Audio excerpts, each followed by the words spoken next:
Wednesday Season 2 was filled with different twists, turns, and many unexpected reveals. However, throughout all of it, there were hidden details scattered across the season that we all missed. Some of these are dark, some are twisted, and some might just change the way we see the show forever. In this video, we're going to break down 10 hidden details you missed in Season 2, and as the list goes on, you might be surprised what's to come. So let's get right into it. Number 10. In the finale of Season 2, we experienced one of the biggest plot twists in the show, and that was when we learned where Thing originally came from. It was revealed that he once belonged to the genius Isaac Knight, but was separated from his arm when Morticia herself chopped Isaac's hand off. From there, Isaac died that night, but Thing lived on and started his new life with the Addams family. However, this is what we all missed. What if I told you that Thing's origins were hinted at from the very first episode of the season? Well, if we rewind a bit, we saw in the first episode where Ajax spoke about Isaac's story and how he was buried under the skull tree. Now, if we go back a bit more than that, we were also introduced to the new intro for Season 2. However, in this intro, it reveals a few different things that we end up seeing. We see the creepy mask that Agnes wore later on, we see the glass heart that Morticia broke during the fencing duel, and we even saw a sneak peek of the Day of the Dead festival that would happen. Now, here's the crazy part though. At the very end of this intro, we see the skull tree appear and you can actually see Thing crawling right out of it. This clearly was meant to show that Thing was somehow related to that tree, and well, we learned that he was. It was that same tree where Isaac was buried and came back from the dead, all while being Thing's owner this entire time. How crazy is that? Number 9. It's safe to say that one of the biggest plotlines this season were Wednesday's visions of Enid's death. In these visions, she saw Enid's tombstone, and on top of that, Enid also strangled her and blamed her for dying. However, as we saw later in the season, those visions stopped after the two swapped bodies. From there, Wednesday had a new vision, this time showing that an Addams family member would die instead. Now, here's the part we all missed though. Once we started seeing her new visions, we all assumed that the vision of Enid's death was gone. But what if I told you it did actually come true? Well, at the end of the season, we learned that Enid was an alpha werewolf. However, it was said that if she transformed into a wolf again under a full moon, she had the risk of being stuck in wolf form forever. As we saw though, she didn't care and risked her life by saving Wednesday, who was buried beneath the ground. From there, she took off right away and has been on the run since, all while stuck in werewolf form.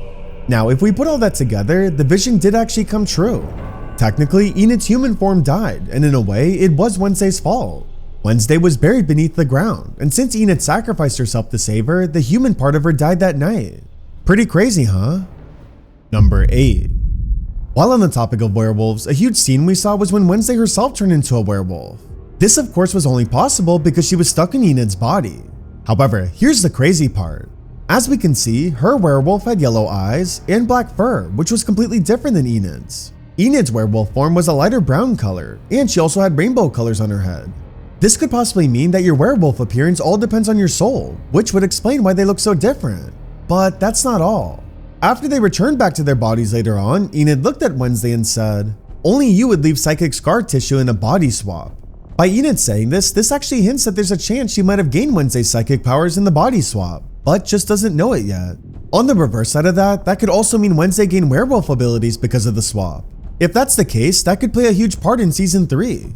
It could be that both her and Enid become a crossbreed of psychic werewolves that just have a mix of different powers. If that's the case, then Enid won't be the lone wolf that she was destined to be, and instead she'll have Wednesday by her side throughout it all. Number 7. In the 6th episode, we were introduced to the character Rosaline Rotwood. Now, besides her being played by Lady Gaga, there's something mysterious that we all missed about her. Remember during the body swap where Wednesday was Enid and she played the cello during this scene? Well, after she was interrupted by Miss Capri, we saw her look at this artwork here that showed Rotwood on it.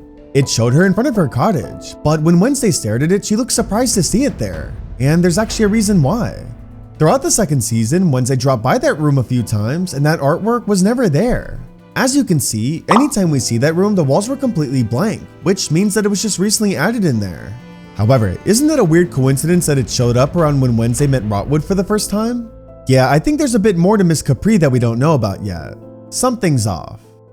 Number 6. Speaking of Rotwood, we did spend a lot of time inside her cottage this season. As we saw, Morticia made the place her own and really transformed it into an all black and gothic theme. However, here's the catch.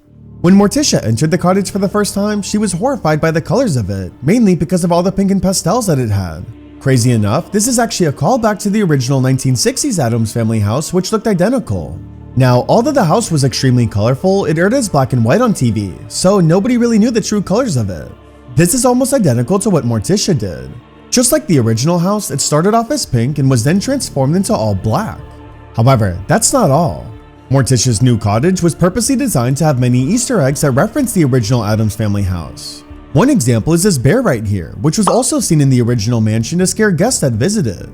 On top of that, there were even more callbacks such as the shrunken heads and the iconic chair in the garden. So it's safe to say that Rotwood's cottage had the original Addams family written all over it. Number 5. One character that was introduced this season was Grandmama, who of course was Wednesday's grandmother. Now we can all agree that she's hiding a lot of secrets based on what we saw at the end of the season. However, there is something else about her that's pretty interesting. As we've seen, the Addams family has always done a great job at really fitting the horror aesthetic. While their personalities may not be that horror-like, their clothing and attire usually are. Now that's the case here with Grandmama, but just a bit more than the rest of the family. Grandmama's appearance was actually inspired by the 1935 film Bride of Frankenstein. As you can see, the two look almost identical in terms of their hair and just overall appearance. This played a huge part when introducing the character of Grandmama, and it's safe to say they nailed it. Number 4.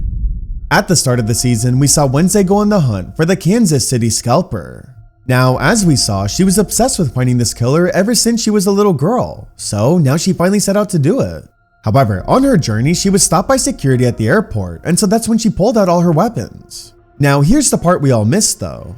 As we see her taking the weapons out, you'll notice this knife right here. Look familiar?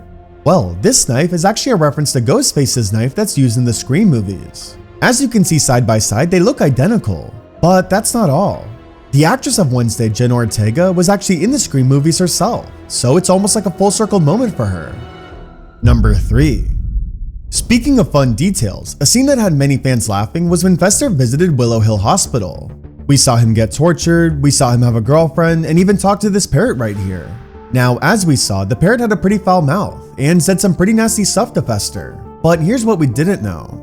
This parrot was actually voiced by the director of the show, Tim Burton himself. At first glance, you'd never know it's him, but it seems like Tim wanted to be a bit more involved this time instead of just directing. How cool is that? Number 2. We can all agree that the body swap episode was one of the best in the series, but here's what we didn't know. For that entire episode, actress Jenna Ortega and actress Emma Myers really had to do a lot of preparation. They spent a lot of time studying each other's character movements, personality, and even just their way of speaking. Now, here's the crazy part though. Years ago before the show first aired, Emma Myers actually auditioned for the character of Wednesday. However, the casting team didn't feel like she pulled off the Wednesday role that well, so they casted her as Enid instead. They believed that she was way more fitted to play Enid, and Emma herself even agreed with that. Now fast forwarding years later, she finally got to play as Wednesday, and it's safe to say she nailed it. Emma revealed that to get into the right headspace for the role, she had studied a lot of Wednesday season 1 footage and really tried to embody the character. She also admitted that at times, it was a struggle for her to play this character, and when she originally found out that she had to do this part, she broke down in tears. However, I think I can speak for all of us that she did a fantastic job. Number 1. At the end of season 2, we got the huge reveal of Aunt Ophelia showing up. As we saw, she was never dead, but instead locked beneath Grandmama's basement the entire time. Now, although a lot of things behind her are still a mystery, there is one key detail that we missed. See that flower crown that's on her head? Well, that's something she kept on her dating all the way back to the original Addams Family show. As you can see, she wore it all the way back then, and is now wearing it again in season 2. But that's not all. See, the crazy part is, Ophelia and Morticia are sisters, but in the original show, they were complete opposites. While Morticia wore black and had a darker vibe around her, Ophelia was always colorful and cheerful. Clearly that all changed when she was driven to madness, and well, it seems like she's now a totally different person. Now, there are a few things that could happen from here. Although we don't know the actress for Ophelia yet, she'll probably play a big role in season 3. Back in the original show, the actress for Ophelia also played Morticia, which really highlighted the fact that they were sisters. To honor that tradition, they might have Catherine Zeta-Jones play Ophelia now just with blonde hair, and if they do that, well, then that'll be a crazy reveal. But what do you think? And what are you looking forward to the most in season 3? Let me know in the comments below. Thanks for watching, and I'll see you in the next video.